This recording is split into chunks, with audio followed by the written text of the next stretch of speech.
Hi மக்களே, மேக சந்தேசம் serial remaining எல்லா எபிசோடும் இன்னைக்கு பார்த்துடலாம். அபூர்வா சிவா கிட்ட சொல்றாங்க, நீ போய் ட்ரெஸ்ஸை மாத்திட்டு வாடா, டைம் ஆயிடுச்சு அப்படின்னு சொல்ல, என்னை மன்னிச்சிடுங்க, என்னால் தாரை கட்ட முடியாது, என் அக்காவுக்கு நான் வாக்கு கொடுத்துருக்கேன் அப்படின்னு சொல்ல கோவப்பட்ட அபூர்வா, நானும் பிந்துக்கு வாக்கு கொடுத்துருக்கேன்டா, மரியாதையா வந்து தாலி கட்டு அப்படின்னு சொல்ல அமைதியா நிக்க ஓங்கி பலான்னு அடிக்க வரும்போது பூமி வந்து தடுக்கிறா. ஏன் தம்பி அடிக்கிறதுக்கு நீ யாரு, எதுக்காக ஏன் தம்பியை அடிக்கிற அப்படின்னு கேட்க, அவன் கல்யாணம் பண்ணிக்காம ஏமாத்துறான் அப்படின்னு சொல்ல, ஏன் உனக்கு பெயினாக இருக்கா, திருட்டுத்தனமாக தாலி கட்டணும்னு நினைக்கிற உனக்கே இவ்வளோ பெயினாக இருந்தா சொந்த பந்தங்களுக்கெல்லாம் சொல்லி முறைப்படி கல்யாணத்துக்கு ஏற்பாடு பண்ணியிருக்குமே எங்களுக்கு எவ்வளோ பெயினாக இருக்கும். பிந்து சிவா கிட்ட கேட்குறா, நீ என்னை கல்யாணம் பண்ணிக்கிற எண்ணம் இல்லைனா எதுக்காக இங்கே வந்த அப்படின்னு கேட்க, உனக்கு என்னோட சுச்சுவேஷன் எக்ஸ்பிளைன் பண்ண தான் நான் வந்தேன். இங்கே பாரு பிந்து, நீங்கள் ரெண்டு பேரும் லவ் பண்ணுற விஷயம் பூரிக்கு தெரிஞ்சு போய் அவள் சாகிறதுக்கு கூட துணிஞ்சு போயிட்டா.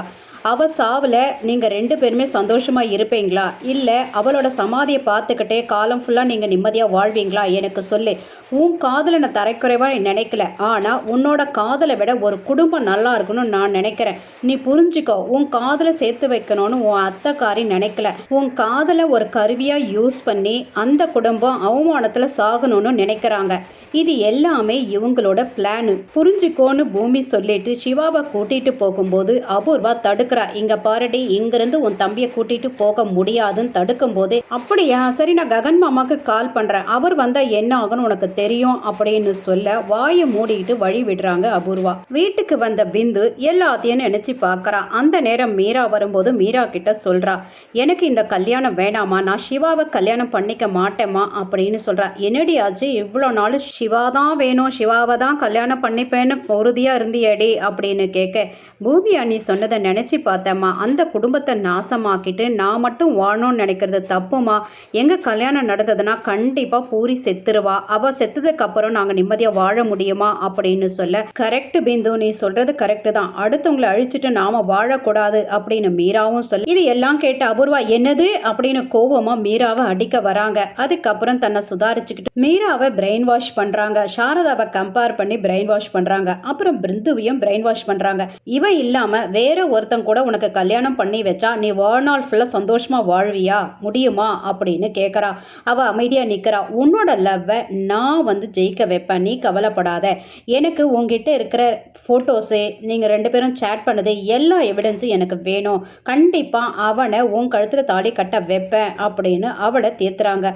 இவளும் உடனே மாறிடுறா. கேபி சந்தோஷமா கல்யாணத்துக்கு வராரு. இதை பார்த்த ககன் கேபி கிட்ட வந்து, எதுக்காக இந்த கல்யாணத்துக்கு நீ வர அப்படின்னு கேட்க, நான் அவளோட அப்பன்டா அப்படின்னு அவர் சொல்ல, பெத்துட்டா மட்டும் போதுமா, பெத்து காத்துல விட்டுட்டியா, நீ எல்லாம் ஒரு அப்பனா, அந்த கல்யாணம் பார்க்குற தகுதியே உனக்கு கிடையாது அப்படின்னு சொல்ல, ப்ளீஸ்டா 2 நிமிஷம் கொடு, பார்த்துட்டு போயிடுறேன்டா அப்படின்னு சொல்ல, அந்த 2 நிமிஷம் எங்களோட எல்லா சந்தோஷம் போயிடும், பரவாயில்லையா, மரியாதையா போயிடு, இல்லைனா எல்லார் முன்னாடியே உன்னை அடிக்க கூடாதுன்னு நான் பார்க்குறேன் அப்படின்னு ககன் சொல்ல, டேய் அப்படின்னு கோவப்பட்டு, நீ என்னை அடித்தா ஊமானம் தாண்டா போகும், நீ அப்படி அவமானப்படக்கூடாதுன்றதுக்காக நானே போகிறேன்டான்னு சொல்லிட்டு கேபி திரும்ப போகிறாரு.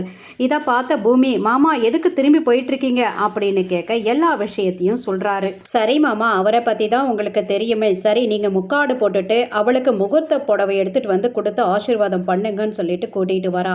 இதை பார்த்த ககன், யார் இவரே அப்படின்னு கேட்க, இவரா 1000 கல்யாணம் பண்ண பெரியவரா, அவர் கையால் ஆசீர்வாதம் பண்ணால் நம்ம பூரி நல்லா இருப்பான்னு அத்தை சொன்னாங்க, அதனால தான் நான் இவரை கூட்டிகிட்டு வந்துட்டுருக்கேன் அப்படின்னு சொல்ல, சரி சரி ஓகே போ அப்படின்னு ககன் சொல்ல, நில்லு, எதுக்கு அவர் முக்காடு போட்டுட்ருக்காரு அப்படின்னு ககன் கேட்க, உடனே இவர் சொல்கிறார், அது எங்கள் சம்பிரதாயம்ப்பா, எங்களோட ட்ரெடிஷன்ப்பா, இப்படி கொடுத்தா தான் பொண்ணு ரொம்ப நாளைக்கு நல்லா வாழ்வாப்பா அப்படின்னு சொல்லி சமாளிச்சுட்டு அங்கேருந்து கேபி போய் சாரதா கிட்ட அந்த ட்ரெஸ்ஸை கொடுக்கும்போது, யாரோ ரேண்டம் பர்சன் வந்து இந்த மாதிரி ட்ரெஸ் எல்லாம் கொடுக்கக்கூடாதுமா, நீ தாமா எடுத்துகிட்டு வந்து கொடுக்கணும் அப்படின்னு சொல்ல, இவர் ஆசீர்வாதம் பண்ணால் நல்லா தான் அத்தை இருக்கும் அப்படின்னு சொல்ல, அப்படி பண்ணணும்னு நினச்சா அது உன் மாமா மட்டும்தான் பண்ண முடியும் அப்படின்னு சொல்ல, உடனே கேபி வந்து முக்காடை கழட்டி நான் தான் அப்படின்னு சொல்லிட்டு எல்லா ஆசீர்வாதம் பண்ணி அவளுக்கு ட்ரெஸ்ஸை கொடுக்குறாரு.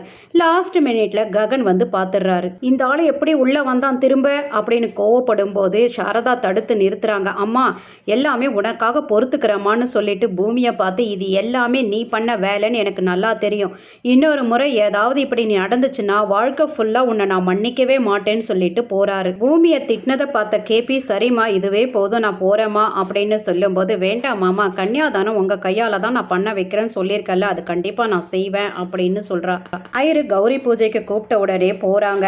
அப்பாவை கூப்பிடுப்பா அப்படின்னு அவர் சொல்ல, எனக்கு அப்பா கிடையாது, நானும் என் ஒய்ஃபும் பண்றோம் அப்படின்னு ககனும் பூமியும் பண்றாங்க. பூமி செர்ரிய கூப்பிட்டு பிளான் பண்றா. அதாவது இப்போ பொண்ணு வீட்டுல இருந்து எல்லாருக்கும் பானக்கம் கொடுப்பாங்க. அந்த பானக்கத்துல உங்க அண்ணனுக்கு 2 வாமிட் வர டேப்லெட்டை கலந்து கொடுக்கணும் அப்படின்னு சொல்லி ரெடி பண்றாங்க. உடனே எல்லாருக்கும் பானக்கம் கொடுக்கும்போது பூமியை எடுத்துட்டு ககனுக்கு கொடுக்கறா, சாப்பிடுங்கன்னு சொல்லிட்டு ககனும் சாப்பிட்டுறாரு. கன்னியாதானம் பண்ற டைம்ல ககனால உட்கார முடியல, வாமிட் வந்துட்டு இருக்கிறதுனால அவர் வாமிட் பண்ணிட்டு வரேன்னு சொல்லிட்டு போகும்போது அந்த சந்தடி சாக்குல கேபியை உட்கார வச்சு சிவாக்கு கால் கழுவுறாங்க. கேபியும் சாரதாவோ திரும்பி பார்த்த ககனுக்கு பயங்கர கோவம். இந்த ஆளை ஏன் உட்கார வச்ச அப்படின்னு கேட்க, ஐயரு சத்தம் போட்டாரு மாமா, முகூர்த்தம் டைம் போயிட்டே இருக்குன்ட்டு, அதனாலதான் மாமா கூப்பிட்டு உட்கார வச்சிருக்கேன். சரி ஓகே, இப்ப அவரை எழுப்புனா உட்காரணும்னு ககன் கடம் பிடிக்க, மாமா நல்ல முகூர்த்தம் போயிட்டு இருக்கு, சும்மா இருங்க அப்படின்னு சத்தம் போடுறா பூமி. இங்க சரச்சந்திரா லாயரை கூப்பிட்டு எல்லா டாக்குமெண்ட் ரெடி பண்ணுங்க அப்படின்னு சொன்னதை கேட்ட சித்தி கேட்கறாங்க, என்ன ஆச்சு அப்படின்னு கேட்க, எல்லா சொத்தையும் அவ பேருக்கு நான் இப்ப மாத்த போறேன்னு சொன்னதை கேட்டுட்டு அபூர்வாக்கு போன் பண்றாங்க. அபூர்வாக்கு லைன் போகவே இல்லை. சரச்சந்திரா பூமிக்கு போன் பண்ணி, நீ இப்பவே வரணும், லாயர் எல்லா டாக்குமெண்ட் ரெடி பண்ணிட்டு இருக்காரு, கையெழுத்து போட்டு உன் சொத்தை வாங்கிட்டு போ அப்படின்னு சொல்ல, அப்பா எனக்கு சொத்து வேணாப்பா, நீங்க தான்ப்பா முக்கியம் அப்படின்னு அவ சொல்ல, இதை கேட்டு கேட்டு எனக்கு புளிச்சு போச்சு, இப்பவே வா அப்படின்னு சொல்ல, அப்பா நான் கல்யாணத்துல இருக்கேன்ப்பா, என்னால வர முடியாதுப்பா அப்படின்னு பூமி சொல்ல, அந்த கல்யாணம் வேணா உனக்கு இம்பார்ட்டண்டா இருக்கலாம், அதை பத்தியெல்லாம் எனக்கு கவலை இல்லை, நீ இப்பவே வா, அப்படி இல்லைன்னா நாளைக்கு என் பணத்தை தான் நீ பார்க்கணும்னு சொல்லிட்டு கட் பண்ணிடுறாரு. நாளைக்கு ப்ரொமோல என்ன காட்டுறாங்கன்னா, இந்த கல்யாணத்தை மீரா தடுத்து நிறுத்துறாங்க. அதாவது இந்த கல்யாணம் உண்மையா பிந்துக்கு தான் நடக்கணும்னு சொல்லிட்டு எல்லா போட்டோயும் கீழே தூக்கி போடுறாங்க. இது எல்லாம் பார்த்த ககன், இப்ப சொல்லு கேபி, யாருக்கு இந்த கல்யாணம் நடக்கணும் அப்படின்னு கேட்க, நேசிச்ச 2 பேருக்கு தான் கல்யாணம் பண்ணணும்னு அவரு சொல்ல, ககனும் பூமியும் 2 பேருமே ரொம்ப சந்தோஷமா தான் கல்யாணம் பண்றாங்க சிவாக்கு பிந்துவை. இதோட நம்ம எல்லா எபிசோடும் பார்த்துருக்கோம். தேங்க்யூ ஃபார் வாட்சிங்.